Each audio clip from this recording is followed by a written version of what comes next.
Welcome to Royal Telly. I am your host, Chloe, bringing you the latest updates on the royal family.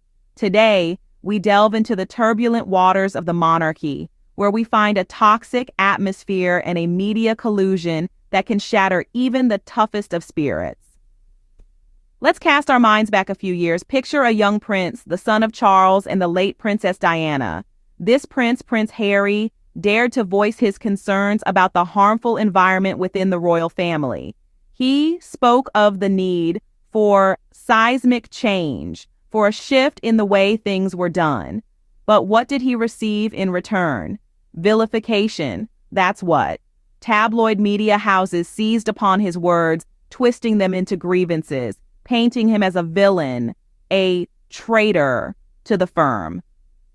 Online critics followed suit, launching vicious attacks on the prince and his own family. They distanced themselves, creating a chasm that seemed impossible to bridge.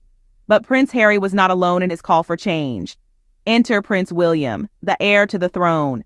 Known to some as Demon Willy, he benefits from the very rota that protects him, yet he too began to set out his own agenda. Publicly, brazenly, he echoed his brother's concerns.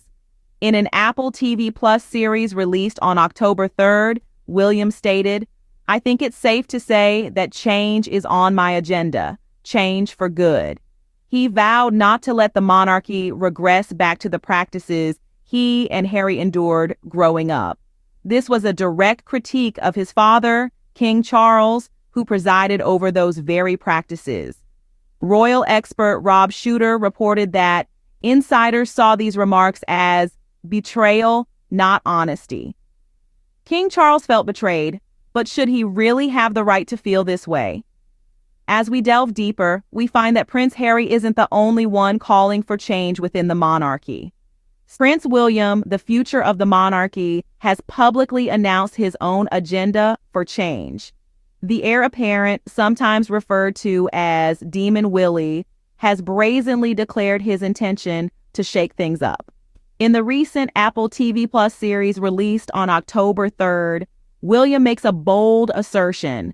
"I think it's safe to say that change is on my agenda. Change for good." But it doesn't end there. William isn't just proposing change for the sake of change.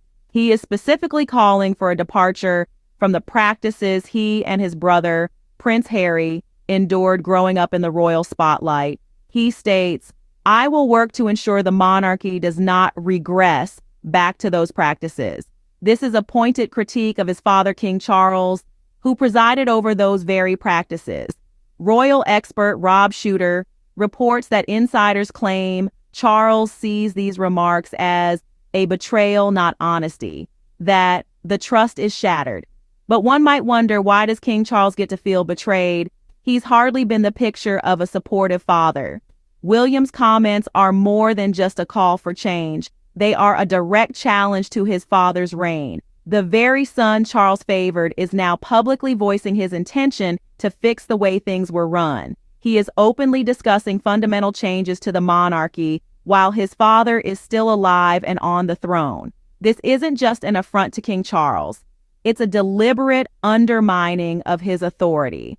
Some might even call it distasteful. Yet, the media is largely silent on this issue, revealing a clear double standard.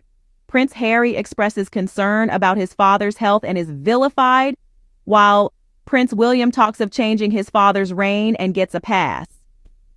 To top it all off, William has opened up about the lessons he learned from his parents' troubled marriage. He vows to protect his own family from the relentless intrusion that defined his childhood. He is determined to break the cycle, stating, "You take that and you learn from it, and you try and make sure you don't make the same mistakes as your parents." However, King Charles isn't the only one who feels betrayed. The royal family situation echoes the Shakespearean tragedy of King Lear. In this classic, the misguided King Lear disowns his most loving and truthful daughter, Cordelia, favoring his deceitful daughters who flatter him with insincere praises. The parallel here is striking. King Charles has for decades prioritized his emotional and professional energy towards Camilla and his own interests, while seemingly neglecting the emotional well-being of his children. The late Princess Diana herself attested to this neglect, and it's a dynamic that has had profound impacts. Prince Harry and Meghan Sussex, for instance, were banished from Frogmore Cottage due to comments made in the media about Charles's wife. The cost of these actions, the emotional toll it has taken on his children, is a debt that Prince Harry has spoken about openly, only to be crucified by the media for doing so.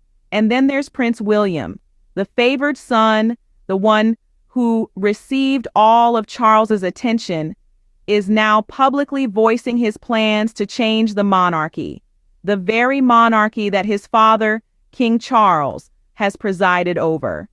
He's saying in no uncertain terms, "The way you ran things, Dad, I'm going to fix it."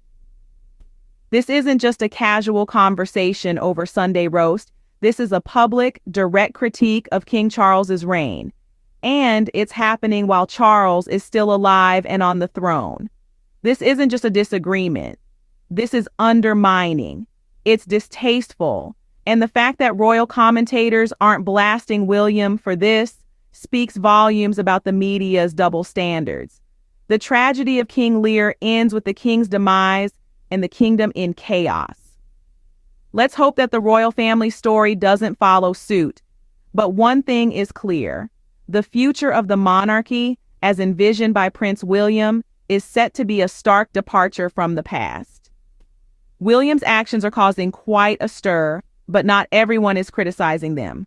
The media's response to Prince William's agenda reveals a clear bias. Let's delve deeper into this. When Prince Harry expressed genuine concern for his father's well-being, the media and online critics pounced, painting him as a villain, the disgruntled son with grievances. Yet, when Prince William brazenly discusses his plans to alter the very fabric of his father's reign, he is hailed as a visionary, a reformer. The stark contrast in these reactions is a glaring example of media bias and double standards. Prince Harry's concerns about the toxic atmosphere that pervaded the royal household were met with scorn and derision. He was accused of betraying the family, of airing dirty laundry in public, but these were not petty grievances. These were heartfelt pleas for change, for a break from the toxic practices of the past. On the other hand, Prince William, who benefits from the same system that shields him from criticism, is allowed to set forth his own agenda without any backlash. He too is speaking out against the same practices that his brother did, yet he is not subjected to the same level of scrutiny. Why is it that when Prince Harry speaks, it's betrayal, but when Prince William does the same, it's honesty? Why does one prince bear the brunt of the criticism, while the other is praised for his forward thinking? The answer is simple. The media, in its quest for sensationalism, has chosen to vilify Prince Harry while lionizing Prince William. It's a classic case of bias, of picking favorites based on personal interests rather than on the merit of their actions.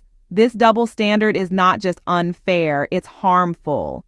It perpetuates a culture of favoritism and bias that undermines the credibility of the media. It also sends a dangerous message to the public that some voices are more valid than others, that some concerns are more worthy of attention. In conclusion, the media's treatment of the two princes is a clear sign of bias. It's high time that we recognize this bias for what it is and demand fair and balanced reporting from our media outlets. Prince William has learned valuable lessons from his parents' turbulent marriage. In the midst of the royal family's ongoing drama, one thing is clear. Prince William is not a mere spectator. He has been an active participant, learning from the challenges he faced growing up in the public eye. The relentless media intrusion that characterized his childhood left a deep imprint on him, shaping his resolve to protect his own family from similar experiences. In the Apple TV Plus series, Prince William shared some thoughts that reveal his determination not to repeat the mistakes of his parents. He said he vowed would never happen to my family and asserted he will fight against those who overstep the line. These are strong words, reflecting a man who has taken to heart the lessons from his turbulent past. His vow is more than just empty words. It's a promise to his family, a commitment to change. But it's also a challenge to the monarchy, a wake-up call that the old ways of doing things may not work for the new generation. He is determined to ensure that his own family doesn't suffer as he and his brother did under the relentless scrutiny of the media. His resolve is evident in his approach to parenting. He and his wife, Kate, are known for their hands-on parenting style, a stark contrast to the more traditional, reserved approach of previous royal generations. They are setting a new standard, a new norm for the royal family, one that values the privacy and emotional well-being of their children above all else. Prince William's commitment to change is a testament to his strength of character, and it's a sign that he is a man who is not afraid to learn from the past, to take those lessons and use them to shape a better future. It's a sign that he is ready to break the cycle, to forge a new path for the monarchy, one that respects the individuality and privacy of its members. These valuable lessons have shaped Prince William's vision for the future of the monarchy.